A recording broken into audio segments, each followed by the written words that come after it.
Hindi nga ba nagkasala si Eva dahil natukso lang daw ng Diablo? Sasagutin natin si Mr. Soriano sa videong ito dahil hanggang ngayon marami pa ring naniniwala sa kanyang mga aral na hindi naman turo ng Biblia. Kumbaga, twisted ang kanyang mga pahayag kaya kung wala kang alam sa Biblia, maniniwala ka talaga sa kanya.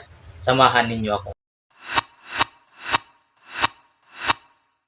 Mapagpalang araw po sa inyo mga kapatid, sumainyo ang kapayapaan mula sa ating Panginoong Hesukristo. Kung bago pa lang po kayo sa page na ito, malaya po kayo mag-follow at mag-subscribe sa ating YouTube channel para updated po kayo sa mga susunod pa nating mga video. Back to the Old Testament, alam po natin kung paano pumasok ang kasalanan sa sanlibutan. Yun ay sa pamamagitan ng pagsuway ng tao sa utos ng Diyos na huwag kakainin ang bunga ng punong kahoy na nakakaalam ng mabuti at masama. At nangyari nga na ang tao ay sumuway sa Diyos ayon sa Genesis chapter 3 verse 6. Ngayon, panoorin muna natin ang video ni Mr. Soriano at himay-himayin natin ang kanyang bawat salita kung tama nga ba ang kanyang mga pinapangaral sa kanyang mga tagasunod.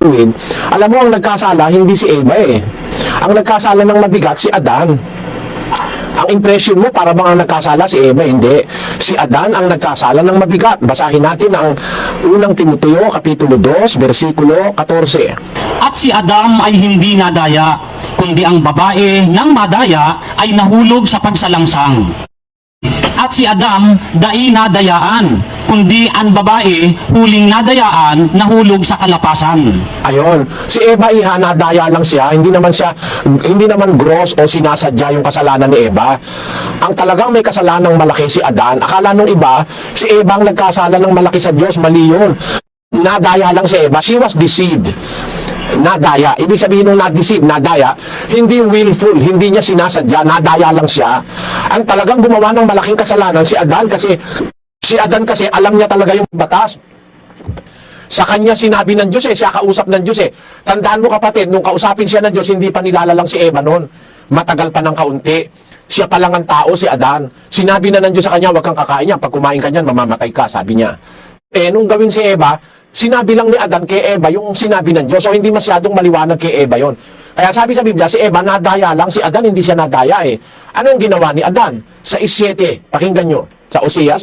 Ngunit sila, gaya ni Adan, ay sumalangsang sa tipan. Dooy nagsigawa silang may paglililo laban sa akin. Tamo, si Adan lilo, ang sabi ng Diyos. Basahin mo nga sa Bicol yan. Alagad tasinda, garubaga si Adam, linihisan ninda si tipan. Diyan sinda nagsiwawang tumang sa sakuya. Sadya talaga si Adan. Alam niya kasi yung batas pero si Eva hindi naman niya alam masyado dahil ang kausap ng Diyos mismo si Adan, gumawa pa rin siya ng labag. So mas mabigat yung kasalanan ni Adan kaysa kay Eva. Kaya tinan mo kung kanino iniaatang ng Diyos yung kasalanan, kapatid. It was imputed not to the woman but to the man. Basahin natin sa Roma, sa Bicol. Kaya siring na huli sa sarong tao, ang kasalan luminaog sa kinakban, asin ang kagadanan huli sa kasalan. Asin sa siring ang kagadanan nakalakop sa gabos na tao, huli ta ang gabos nagkasala. Sa Tagalog, sabi? Kaya kung paano na sa pamamagitan ng isang tao ay pumasok ang kasalanan sa sanglibutan at ang kamatayan sa pamamagitan ng kasalanan at sa ganito'y ang kamatayan ay naranasan ng lahat ng mga tao sapagkat ang lahat ay nangagkasala. Paano pumasok ang kasalanan sa sanlibutan, di ba? Sa pamamagitan ng isang tao o lalaki, kapatid namin, hindi naman sa pamamagitan ni Eva Dahil si Eva, nadaya lang ng Diablo, di ba? Sinabi ko kanina, kung wala kang alam sa Biblia, madadaya ka talaga sa kanyang mga aral. At kung magpadaya ka, magiging dahilan yan para mailayo ka sa salita ng Diyos. Gaya ni Eva na nalayo sa salita ng Diyos dahil nagpadaya sa Diablong binabaluktot ang kautusan ng Panginoon sa tao. Isa-isahin natin ang mga sinabi ni Mr. Soriano. Una, nadaya lang daw si Eva at hindi nagkasala. Alam mo, ang nagkasala hindi si Eva Ang nagkasala ng mabigat si Adan.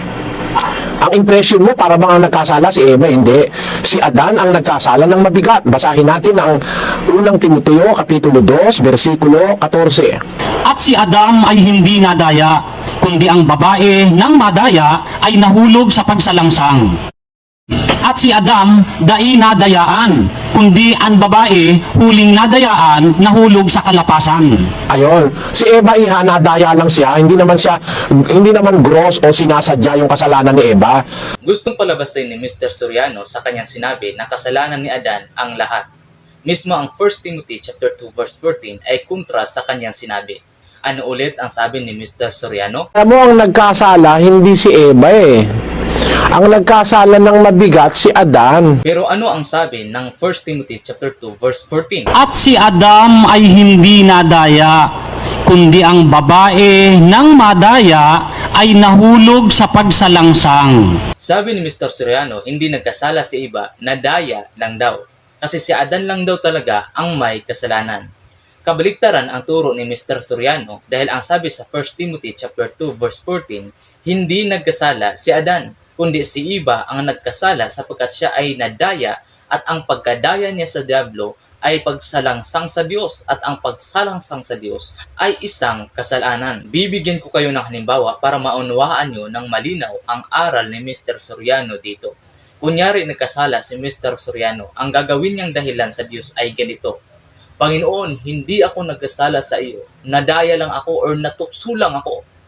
Ganun po ang magiging dahilan niya. Kaya anong hindi nagkasala si Eva? Malinaw mga kapatid kung paano nagkasala si Eva dahil nagpadaya siya sa diablo. Ganun din, nagkasala sa Espiritu ng Diyos ang mga tagasunod ni Mr. Soriano dahil nagpadaya sa kanyang mga mali-maling aral. Kapag nagkasala ka sa Espiritu ng Diyos at naabutan ka ng kamatayan na hindi mo man lang tinanggap ang katotohanan, ay wala ka ng pag-asang maligtas pa. Sa Matthew chapter 12 verse 31 to 32, Wherefore I say unto you, all manner of sin and blasphemy shall be forgiven unto man, but the blasphemy against the Holy Ghost shall not be forgiven unto man. And whosoever speaketh a word against the Son of Man, it shall be forgiven him. But whosoever speaketh against the Holy Ghost, it shall not be forgiven him, neither in this world, neither in the world to come. Nangingiusap po ang banal na espiritu sa ating kapanahunan ngayon na tayo magkaroon ng pagbabagong kaisipan at sumampalataya upang masumpungan natin ang katotohanan sa ating ikaliligtas, sapagkat nais ng Diyos na ang lahat ay mangaligtas. Sa 1 Timothy chapter 2 verse 3 and 4, For this is good and acceptable in the sight of God our Savior, who will have all man to be saved and to come unto the knowledge of the truth. At sa 2 Peter chapter 3 verse 9 naman, ganito ang nakasulat. The Lord is not slack concerning His promise, as some man counts slackness, but is long-suffering to usward, not willing that any should perish, but that all should come to repentance. Habang nabubuhay tayo dito sa lupa, ang pinakamahalagang bagay na dapat nating malaman ay ang matiyak natin ang kaligtasan ng ating kaluluwa ngayon pa lang. At yan ay masusumpungan natin sa Panginoong Hesukristo. Amen. Bago natin itutuloy ang pagsagot sa aral ni Mr. Soriano, may napansin lang akong kontradiksyon sa sinabi niya. Sabi niya, hindi nagkasala si Eva. Alam mo, ang nagkasala, hindi si Eva eh. Sabi din niya, si Adan ang nagkasala ng malaki sa Diyos, hindi si Eva. Ang nagkasala ng mabigat, si Adan. Ang impression mo, para bang ang nagkasala si Eva? Hindi. Si Adan ang nagkasala ng mabigat. Ibig sabihin, nagkasala nga si Eva, hindi nga lang malaki kaysa kay Adan, ayon kay Mr. Soriano. Bakit sinabi niya, hindi nagkasala si Eva? Ganun pa man, mali pa rin ang kanyang sinabi na hindi nagkasala si Eva sapagkat malinaw sa ating binasa sa Biblia na si Eva ang nagkasala at nagsalangsang sa kautusan ng Diyos. Kaya po, hindi lahat ng magaling dumampot ng talata sa Biblia ay totoo at hindi lahat ng sikat ay tunay na mangangaral ng Diyos. Ituloy natin ang kanyang video. Ang talagang may kasalanang malaki si Adan, akala nung iba, si Eva ang nagkasala ng malaki sa Diyos, mali yun. Nadaya lang si Eva, she was deceived. Nadaya, ibig sabihin nung na-deceive, nadaya, hindi willful, hindi niya sinasadya, nadaya lang siya. Ang talagang gumawa ng malaking kasalanan si Adan kasi alam niya talaga yung batas. Sa kanya sinabi ng Diyos siya kausap ng Diyos Tandaan mo kapatid, nung kausapin siya ng Diyos, hindi pa nilalalang si Eva noon. Matagal pa ng kaunti. Siya pa lang ang tao, si Adan. Sinabi na ng Diyos sa kanya, huwag kang kakain niya. Pag kumain ka niyan, mamamatay ka, sabi niya. Nung gawin si Eva, sinabi lang ni Adan kay Eva yung sinabi ng Diyos. So, hindi masyadong maliwanag kay Eva yon. Nadaya lang daw talaga si Eva dahil si Adan lang daw ang inutusan ng Diyos na huwag kainin ang bunga ng punong kahoy na nakakaalam ng mabuti at masama. At hindi daw nauunawaan ni Eva ang utos ng Diyos kasi si Adan lang daw ang nagsabi sa kanya. Napakagaling magpalusot. Pero huwag kayong magpadaya mga kapatid dahil alam niyo po ba na alam talaga ni Eva ang kautusan ng Diyos at nauunawaan niya ito bago siya nagkasala.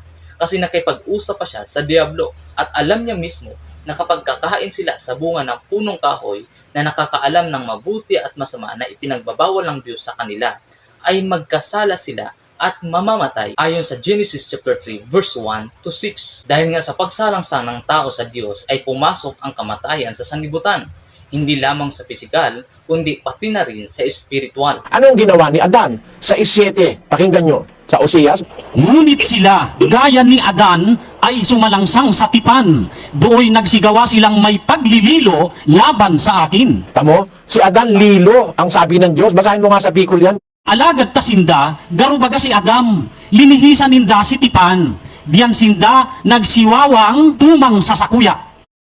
Sadya talaga si Adan. Alam niya kasi yung batas eh. Pero si Eva, hindi naman niya alam masyado eh. Dahil ang kausap ng Diyos mismo si Adan, gumawa pa rin siya ng labag. So, mas mabigat yung kasalanan ni Adan kaysa kay Eva. Kaya tinan mo ha, kung kanino iniaatang ng Diyos yung kasalanan, kapatid, it was imputed not to the woman but to the man. Basahin natin sa Roma, sa Bicol. Kaya siring na huli sa sarong tao, ang kasaklan luminaog sa kinakban, asin ang kagadanan huli sa kasaklan. Asin sa siring ang kagadanan nakalakop sa gabos na tao, huli ta ang gabos nagkasala. Sa Tagalog, sabi, Kaya kung paano na sa pamamagitan ng isang tao ay pumasok ang kasalanan sa sanglibutan at ang kamatayan sa pamamagitan ng kasalanan at sa ganito'y ang kamatayan ay naranasan ng lahat ng mga tao sapagkat ang lahat ay nangagkasala. paano pumasok ang kasalanan sa sanlibutan, di ba? Sa pamamagitan ng isang tao o lalaki, kapatid namin, hindi naman sa pamamagitan ni Eva.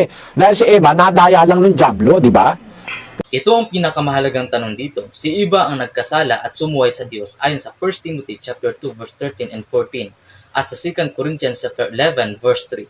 Pero bakit kay Adan na isisi ang kasalanan? Kasi sa Romans chapter 5 verse 12, ganito ang sabi, Wherefore, as by one man sin entered into the world, and death by sin, and so that pass upon all men, for that all have sinned. Bakit kay Adan na isisi or naiatang ang kasalanan? Dito papasok ang salitang command responsibility. Ano nga ba itong command responsibility? Ito ay nagpapahayag na ang isang leader, siya ang aako or responsibilidad niya ang maling kilos ng kanyang nasasakupan. Ngayon, sa Biblia, ginawa ng Diyos ang lahat ng bagay sa 6 na araw, panghuli ang tao. Sinabihan ng Diyos ang tao o si Adan, anumang bunga ng punong kahoy ay maaaring kainin maliban sa bunga ng punong kahoy na nakakaalam ng mabuti at masama. Sa Genesis chapter 2 verse 18 naman, gumawa ang Diyos ng babae mula sa tadyang ni Adan upang maging kaagapay niya. Sa madaling salita, si Adan ay magiging leader sa kanyang asawang si Eva. Ibig sabihin, naging responsibilidad niya ito sa Diyos. Siya ang mangunguna at siya ang magbibigay proteksyon dito dahil yan naman talaga ang disenyo ng Diyos. Sa Ephesians, for the husband is the head of the wife, even as Christ is the head of the church, and He is the Savior of the body. Si Adan ay ulo ng kanyang asawa. Ibig sabihin, siya ang mangunguna dito. Gaya ni Kristo na ulo ng iglesia, siya ang mangunguna sa ating buhay bilang kabahagi ng kanyang iglesia. Kaya naman, nung nagkasala silang dalawa sa pangungunan ni Eva, ay naiatang kay Adan ang kasalanan dahil responsibilidad niya ang kanyang asawa sa Diyos. Mapapansin nyo, nung kinain nila ang pinagbabawal ng Diyos, ang tinawag ng Panginoon ay si Adan, hindi si Eva. Dahil responsibilidad nga niya or ni Adan ang kanyang asawa sa Diyos. Kaya huwag maniwala sa nagsasabing hindi nagkasala si Eva. Dahil ang unang nagkasala ay si Eva, hindi si Adan. Kaso ang nakakalungkot nga lang, kahit obvious na mali ang aral ni Mr. Soriano, dilat mata pa rin sinusunod ng kanyang mga miyembro.